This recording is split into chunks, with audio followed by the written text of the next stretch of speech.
Assalamualaikum warahmatullahi wabarakatuh. Saya Yudi Pramuko, tukang donat dari Parung YouTuber.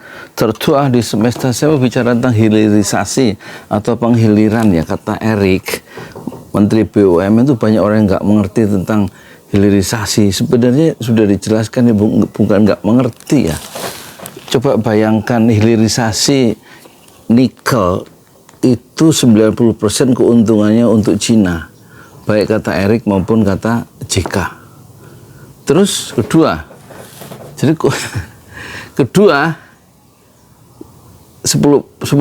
hanya untuk kita. Tapi hitungan orang BNN 53% ya. Tapi kedua ada persoalan di situ. Kerusakan lingkungan. Kita lihat di foto-foto ya nikel itu. Terus yang ketiga, 13 tahun lagi nikel itu habis karena cadangan nikel di Indonesia, kata Faisal Basri, ekonom senior di Indef UI itu, dia bilang 21,5 juta ton, sama dengan cadangan nikel di Australia.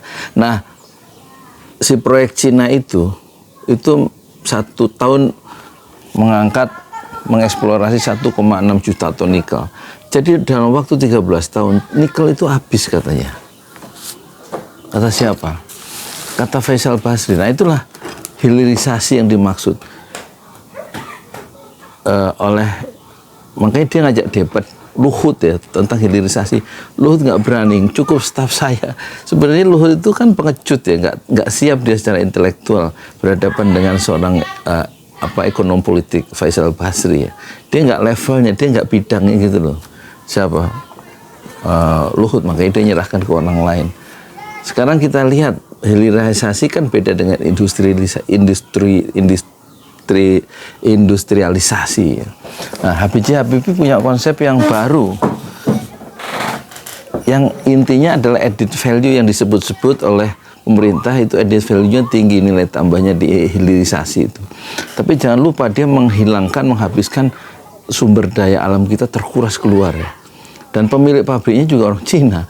Bedakan dengan Habibie ya, dia melakukan added value, dia kirim ya ribuan anak muda untuk melakukan proses nilai tambah dan mendirikan pabrik sendiri, yaitu pesawat terbang Nurtanio atau IPTN di Bandung, terus kemudian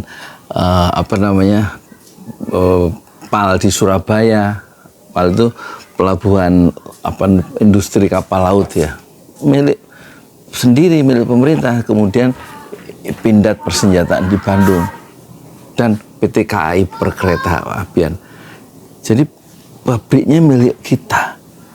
Terus yang dikembangkan untuk menghasilkan added value itu bukan menguras sumber daya alam seperti hilirisasi di Sulawesi itu kan ya.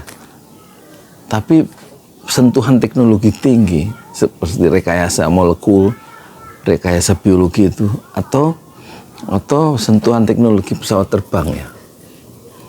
Jadi nggak pakai sumber daya alam yang dikuras lewat proses-proses hilirisasi untuk menambah melangsungkan proses added value. Dan kemudian kalau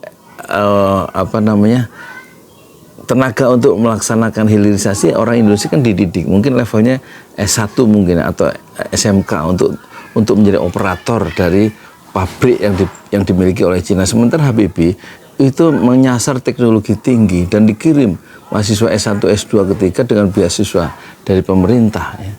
Dan untuk menguasai teknologi tinggi, karena menurut Habibie 2% dari penduduk suatu bangsa, kalau dia 2% itu menguasai teknologi tinggi atau high tech, maka dia adalah negara itu maju. Jadi yang disasar adalah bagaimana menjadi manusia unggul dan pulang ya dari proses-proses pendidikan yang berusaha menguasai teknologi tinggi itu untuk dibuatkan wahananya milik sendiri, pabrik-pabriknya milik Indonesia sendiri, dan terjadilah proses nilai tambah di situ, menciptakan kereta api, menciptakan senjata, menciptakan pesawat terbang dan lain-lain gitu ya, yang dibikin oleh orang Indonesia sendiri dan pabriknya milik orang Indonesia sendiri. Itulah proses, bukan proses hilirisasi, itu proses added value, nilai tambah.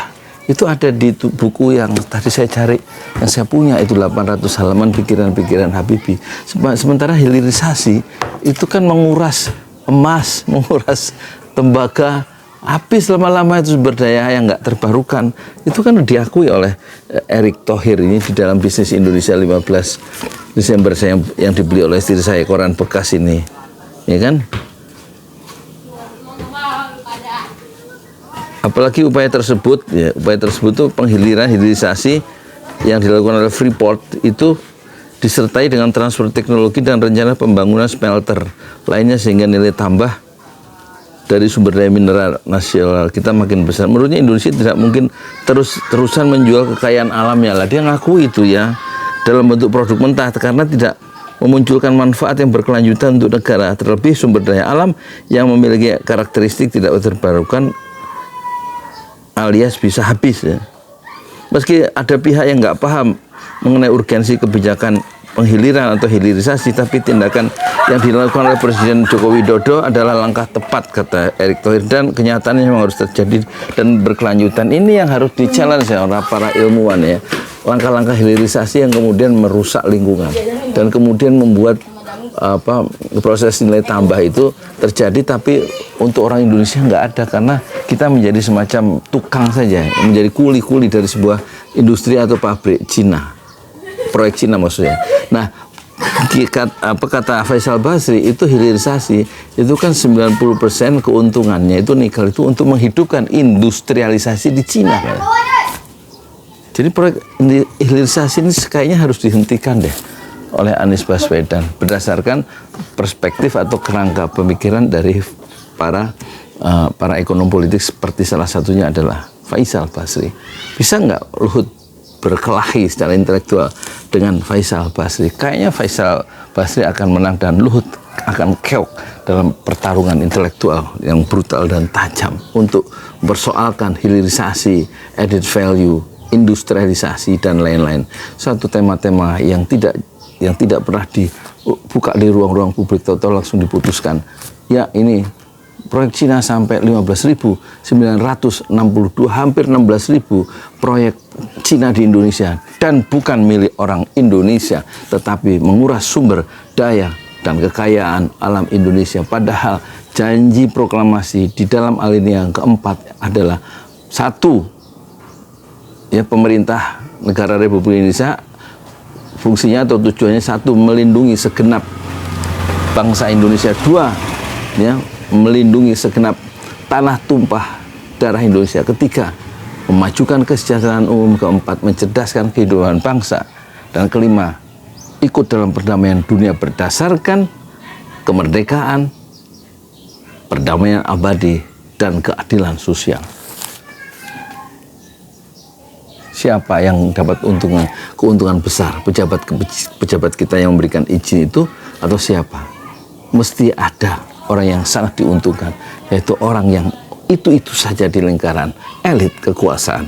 Saya Yudi Pramuko, tuang donat dari para YouTuber tertua di semesta. Fasbir sabrun jamila, bersabarlah dengan kesabaran yang indah. Assalamualaikum warahmatullahi wabarakatuh.